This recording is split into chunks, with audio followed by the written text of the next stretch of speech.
Salama, bien-aimés dans le Seigneur. Salama, Église de Tata Nzambé. Salama, peuple africain. Salama à toutes les personnes qui vont me suivre aujourd'hui. Je me représente pour les personnes qui ne me connaissent pas. Je me prénomme Déborah. Je suis servante de Dieu et je reçois donc des messages pour les nations, pour les peuples, pour les rois, pour les présidents, pour l'Église, pour les hommes, pour les femmes, pour des personnes, pour tout le monde, pour des stars, des artistes. Voilà. Il m'a été fait la grâce de recevoir des messages pour le monde, pour des personnes, les transmettre aux personnes concernées afin que ces personnes changent de comportement devant la face du Seigneur. Voilà. Donc aujourd'hui, comme je vous avais dit dernièrement, dans ma dernière vidéo, je disais que il était temps que je libère les messages que j'ai eus depuis les années 2000. Donc des messages pour des présidents de la République, les présidents africains, les chefs des nations. Voilà, donc j'en ai déjà donné certains. J'ai déjà donné un message au président Félix Tshisekedi, au président Sarkozy. Et je disais dernièrement que je dois donner aussi des messages pour les gouvernements, les responsables de mon pays, au chef de mon pays. Et aujourd'hui, je viens de donner un message pour le président Macky Sall. Donc, c'est le président du Sénégal, pour ceux qui ne le savent pas. Voilà, donc je ne connais pas, je sais que c'est le président du Sénégal, je ne le connais pas, parce que je ne suis pas je suis pas une politicienne, je suis une servante de Dieu, à qui il a plu de donner une mission politique. Voilà, donc je ne veux pas m'appeler une personne, une politicienne. Je suis une servante à qui a été fait la grâce de pouvoir parler du bien-être des pays, des sociétés, des populations. Voilà. Donc, le président Macky Sall, je sais que c'est le président du Sénégal. Je ne le connais pas, donc j'ai dû sur les réseaux sociaux, Google, aller faire des recherches sur la personne. Mais c'est vrai que comme tout le monde, j'ai l'habitude d'entendre des choses. Mais lorsqu'il s'agit, de donner un message, les prophétesses, les serviteurs comme nous autres, nous devons faire des recherches lorsque nous ne connaissons pas, les personnes. Voilà. Donc, j'ai fait des recherches, mais le message que je vais donner n'est pas basé sur les recherches que j'ai faites. Le message que je donne aujourd'hui est basé sur l'ainsi dit de l'Éternel, c'est-à-dire ce que nous recevons, ce que j'ai reçu de la part du Seigneur. Voilà. Donc aujourd'hui, je viens m'adresser au président Macky Sall. Je viens vous parler de la part de Dieu. Voilà. Donc, j'ai suivi, je sais ce qui se passe au Sénégal. Je vous ai suivi sur une des chaînes françaises sur laquelle vous aviez été interviewé il y a quelques jours. Voilà, donc je vous ai suivi attentivement, je vous ai écouté et c'est vrai, comme j'ai dit, je ne vous connais pas, mais vos propos, votre réaction, vos propos me permettre de cerner la personne que vous êtes et vos propos me permettent de comprendre, comme j'ai dit, de vous cerner en fait, de vous cerner. Parce que ce que nous disons révèle qui nous sommes. Voilà, donc dans cette interview, je veux quand même me permettre de le dire, ce qui m'a choqué déjà, c'est que vous qui êtes président, vous vous laissez tutoyer par des journalistes. Ça veut dire beaucoup de choses et ça veut tout dire.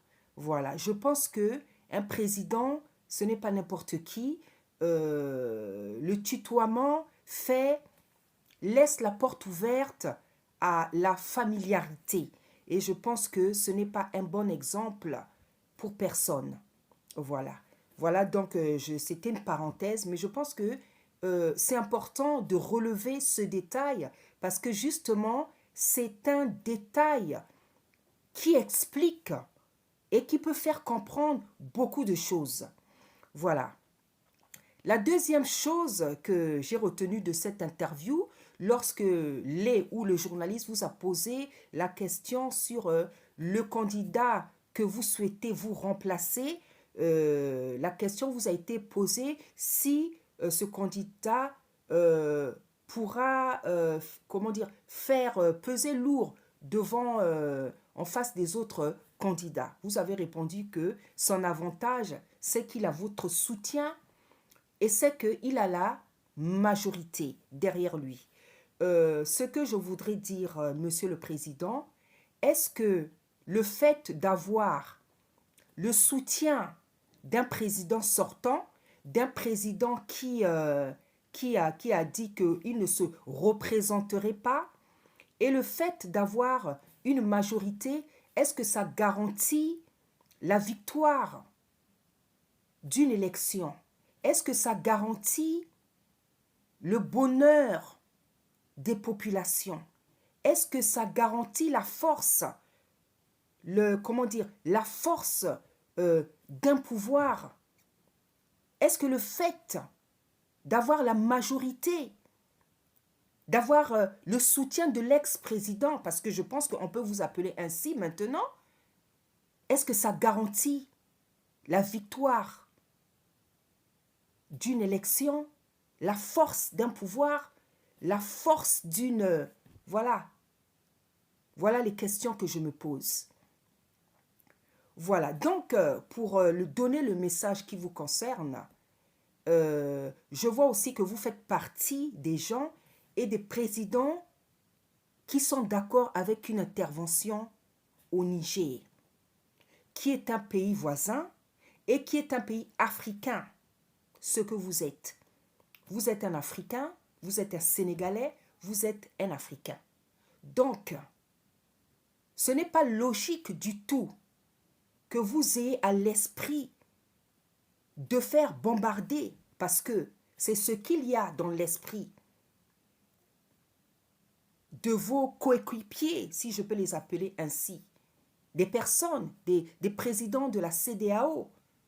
C'est ce qu'il y a dans votre esprit de bombarder des pays comme le Mali, comme le Niger, comme le Burkina Faso. Ce n'est pas logique.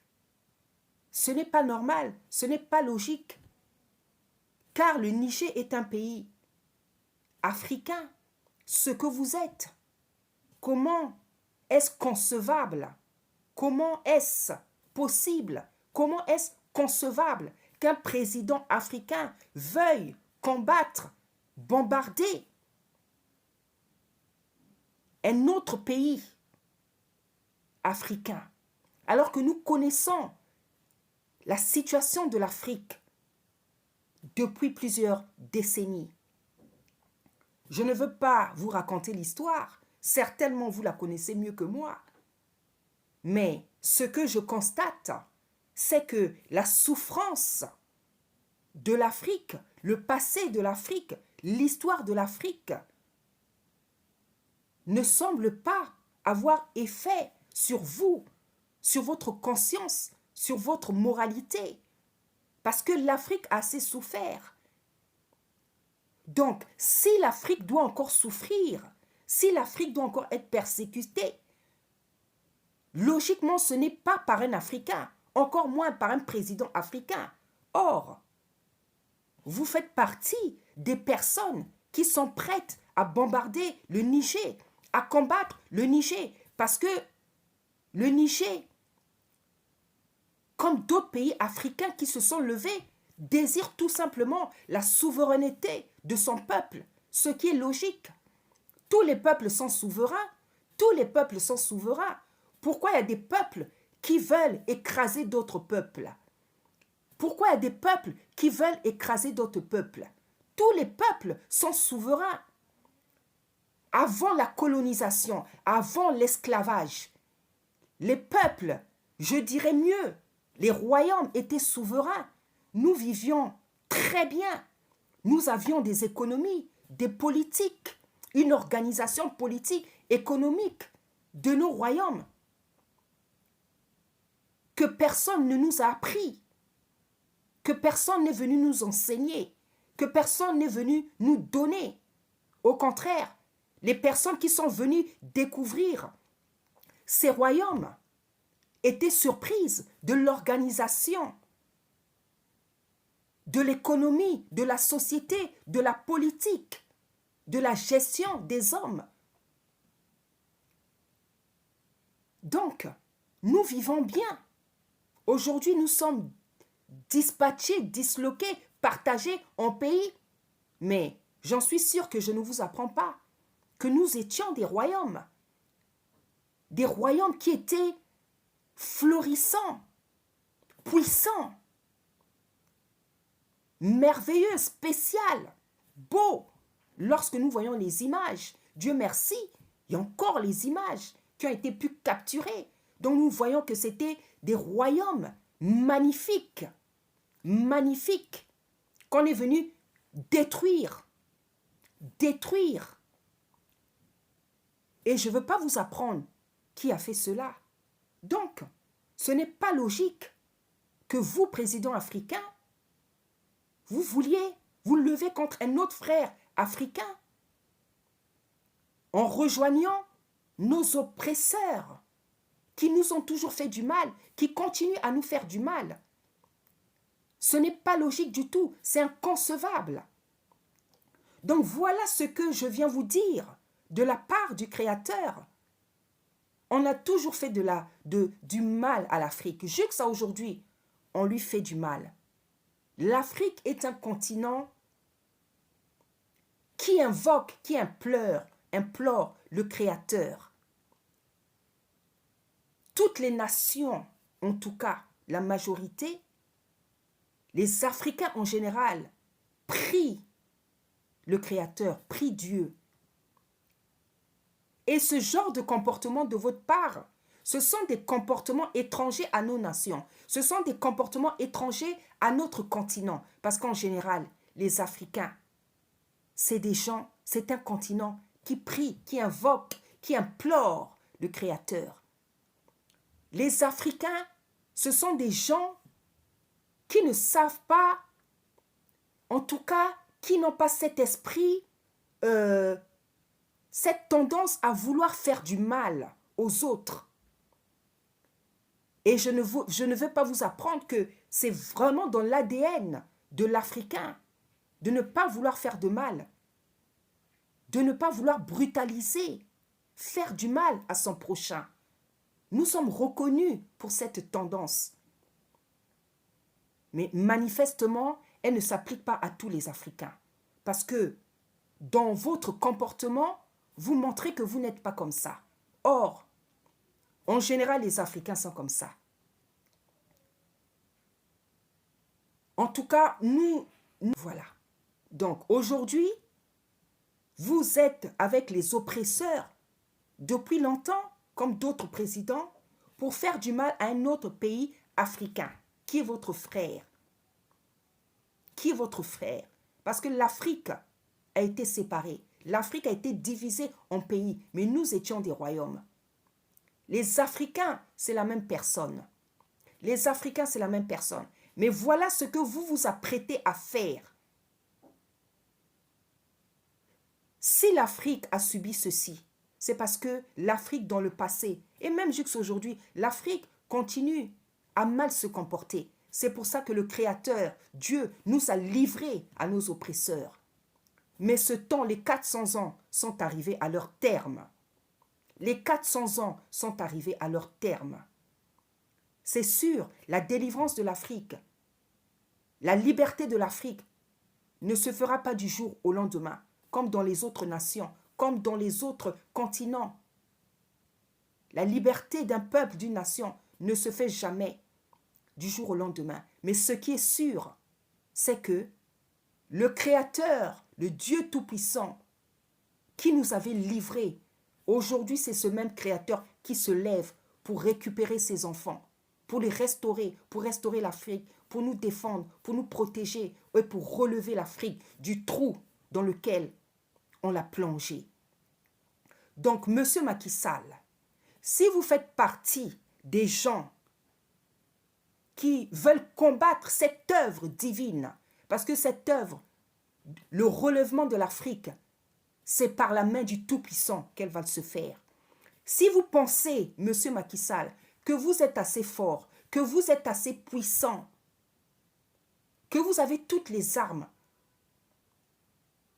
pour vous opposer au plan divin, pour combattre le plan divin, si vous pensez que vous avez la force, la puissance, le pouvoir de vous opposer au plan divin, je vous souhaite bonne chance. Je vous souhaite bonne chance.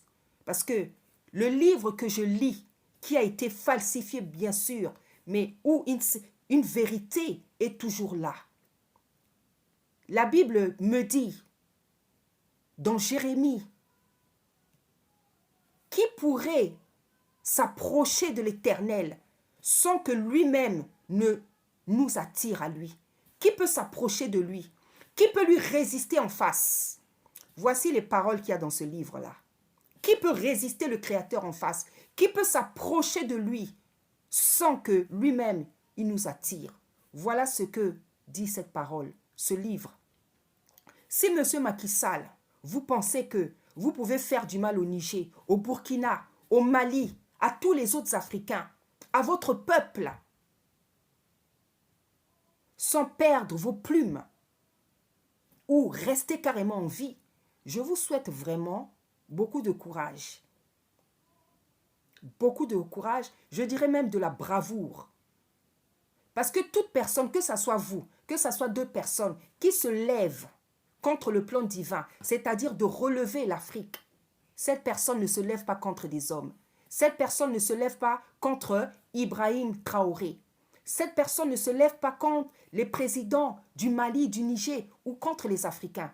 Toute personne qui a cette idée en tête de s'opposer à l'œuvre, au plan divin, elle se lève contre le Créateur. Et c'est lui que vous allez rencontrer. Et c'est lui que vous allez rencontrer. Parce que le message, Monsieur Macky Sall, et toutes les personnes qui font comme vous, le message est que toute personne qui va oser faire du mal au Burkina, au Mali, au Niger, aux autres pays africains qui désirent tout simplement le relèvement de l'Afrique, la souveraineté de leur peuple, aura affaire à l'Éternel des armées, celui qui s'appelle Congo.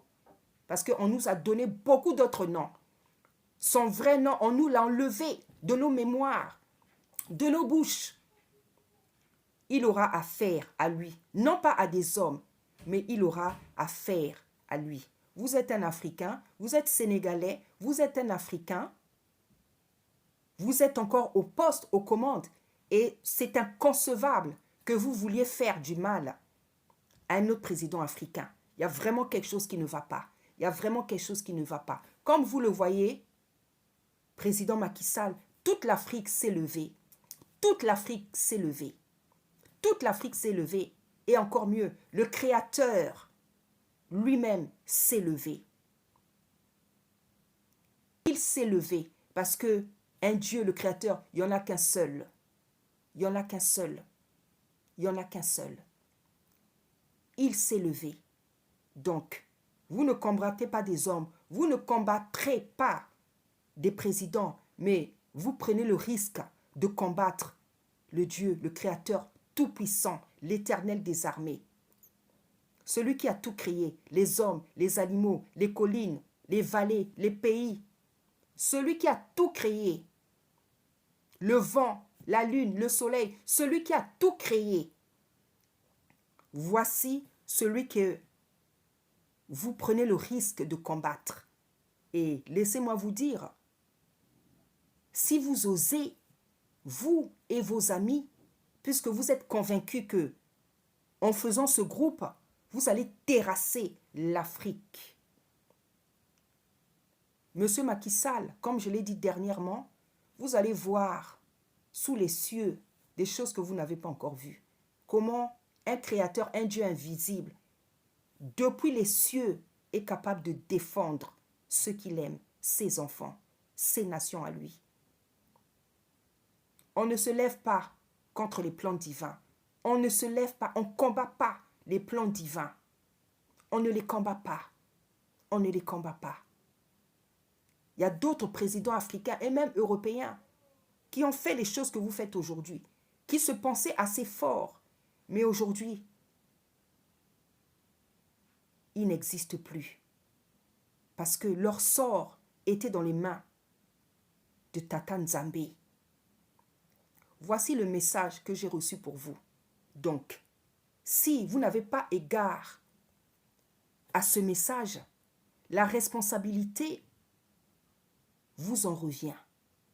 J'ai fait mon travail, j'ai parlé aux Africains, je vous ai parlé.